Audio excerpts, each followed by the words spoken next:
യാക്കോബ് എഴുതിയ ലേഖനം അധ്യായം 2. സഹോദരന്മാരെ, തേജസ്സുള്ളവനായി നമ്മുടെ കർത്താവ് യേശുക്രിസ്തുവിൽ വിശ്വസിക്കുന്ന നിങ്ങൾ മുഖപക്ഷം കാണിക്കരുത്. നിങ്ങളുടെ പള്ളിയിൽ മോടിയുള്ള വസ്ത്രം ധരിച്ചും പൊന്മോതിരമിട്ടും കൊണ്ട് ഒരുത്തനും മുഷിഞ്ഞ വസ്ത്രം ധരിച്ച ഒരു ദരിദ്രനും വന്നാൽ, നിങ്ങൾ മോടിയുള്ള വസ്ത്രം ധരിച്ചവനെ നോക്കി ഇവിടെ സുഖേന ഇരുന്നാലുമെന്നും ദരിദ്രനോട് നീ അവിടെ നിൽക്ക, അല്ലെങ്കിൽ എൻ്റെ പാദപീഠത്തിങ്കൽ ഇരിക്ക എന്നും പറയുന്നുവെങ്കിൽ, നിങ്ങൾ ഉള്ളിൽ പ്രമാണമില്ലാതെ ന്യായരഹിതമായി വിധിക്കുന്നവരായില്ലയോ? പ്രിയ സഹോദരന്മാരെ കേൾപ്പീൻ. ദൈവം ലോകത്തിൽ ദരിദ്രരായവരെ വിശ്വാസത്തിൽ സമ്പന്നരും തന്നെ സ്നേഹിക്കുന്നവർക്ക് വാഗ്ദത്തം ചെയ്ത രാജ്യത്തിൻ്റെ അവകാശികളുമാകേണ്ടതിന് തിരഞ്ഞെടുത്തില്ലയോ? നിങ്ങളോ ദരിദ്രനെ അപമാനിച്ചിരിക്കുന്നു. ധനവാന്മാർ അല്ലയോ നിങ്ങളെ പീഡിപ്പിക്കുന്നത്? അവർ അല്ലയോ നിങ്ങളെ ന്യായസ്ഥാനങ്ങളിലേക്ക് ഇഴച്ചു കൊണ്ടുപോകുന്നത്? നിങ്ങളുടെ മേൽ വിളിച്ചിരിക്കുന്ന നല്ല നാമത്തെ അവർ അല്ലയോ ദുഷിക്കുന്നത്? എന്നാൽ കൂട്ടുകാരനെ നിന്നെപ്പോലെ തന്നെ സ്നേഹിക്കണം എന്ന തിരുവെഴുത്തിനൊത്തവണ്ണം രാജകീയ ന്യായപ്രമാണം നിങ്ങൾ നിവർത്തിക്കുന്നുവെങ്കിൽ നന്ന്. മുഖപക്ഷം കാണിച്ചാലോ പാപം ചെയ്യുന്നു. നിങ്ങൾ ലംഘനക്കാർ എന്ന് ന്യായപ്രമാണത്താൽ തെളിയുന്നു. ഒരുത്തൻ ന്യായപ്രമാണം മുഴുവനും അനുസരിച്ച് നടന്നിട്ടും ഒന്നിൽ തെറ്റിയാൽ അവൻ സകലത്തിലും കുറ്റക്കാരനായി തീർന്നു. വ്യഭിചാരം ചെയ്യരുതെന്ന് കൽപ്പിച്ചവൻ കൊല ചെയ്യരുത് എന്നും കൽപ്പിച്ചിരിക്കുന്നു. നീ വ്യഭിചാരം ചെയ്യുന്നില്ലെങ്കിലും കൊല ചെയ്യുന്നുവെങ്കിൽ ന്യായപ്രമാണം ലംഘിക്കുന്നവനായി തീർന്നു.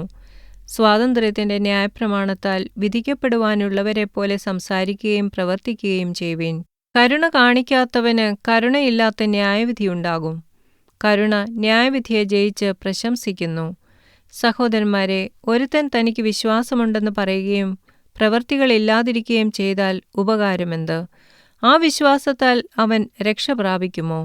ഒരു സഹോദരനോ സഹോദരിയോ നഗ്നരും അഹോവൃത്തിക്ക് വകയില്ലാത്തവരുമായിരിക്കെ നിങ്ങളിൽ ഒരുത്തൻ അവരോട് സമാധാനത്തോടെ പോയി തീ കായുകയും വിശപ്പടക്കുകയും ചെയ്യുവിൻ എന്ന് പറയുന്നതല്ലാതെ ദേഹരക്ഷയ്ക്ക് ആവശ്യമുള്ളത് അവർക്ക് കൊടുക്കാതിരുന്നാൽ ഉപകാരമെന്ത്? അങ്ങനെ വിശ്വാസവും പ്രവൃത്തികളില്ലാത്തതായാൽ സ്വതവേ നിർജീവമാകുന്നു. എന്നാൽ ഒരുത്തൻ നിനക്ക് വിശ്വാസമുണ്ട്, എനിക്ക് പ്രവൃത്തികൾ ഉണ്ട് എന്ന് പറയുമായിരിക്കും. നിന്റെ വിശ്വാസം പ്രവൃത്തികൾ കൂടാതെ കാണിച്ചു തരിക. ഞാനും എൻ്റെ വിശ്വാസം പ്രവൃത്തികളാൽ കാണിച്ചു തരാം. ദൈവമേകനെന്ന് നീ വിശ്വസിക്കുന്നുവോ? കൊള്ളാം. പിശാചുകളും അങ്ങനെ വിശ്വസിക്കുകയും വിറയ്ക്കുകയും ചെയ്യുന്നു. വ്യർത്ഥ മനുഷ്യ, പ്രവൃത്തിയില്ലാത്ത വിശ്വാസം നിഷ്ഫലമെന്ന് ഗ്രഹിപ്പാൻ നിനക്ക് മനസ്സുണ്ടോ? നമ്മുടെ പിതാവായ അബ്രഹാം തൻ്റെ മകനായ ഇസഹാക്കിനെ യാഗപീഠത്തിന്മേൽ അർപ്പിച്ചിട്ട് പ്രവൃത്തിയാലല്ലയോ നീതീകരിക്കപ്പെട്ടത്? അവൻ്റെ പ്രവൃത്തിയോടുകൂടെ വിശ്വാസം വ്യാപരിച്ചു എന്നും പ്രവൃത്തിയാൽ വിശ്വാസം പൂർണ്ണമായി എന്നും നീ കാണുന്നുവല്ലോ. അബ്രഹാം ദൈവത്തെ വിശ്വസിക്കുകയും അതവന് നീതിയായി കണക്കിടുകയും ചെയ്തു എന്നുള്ള തിരുവെഴുത്ത് നിവൃത്തിയായി അവൻ ദൈവത്തിൻ്റെ സ്നേഹിതൻ എന്ന് പേർ പ്രാപിച്ചു. അങ്ങനെ മനുഷ്യൻ വെറും വിശ്വാസത്താലല്ല പ്രവൃത്തികളാൽ തന്നെ നീതീകരിക്കപ്പെടുന്നു എന്ന് നിങ്ങൾ കാണുന്നു.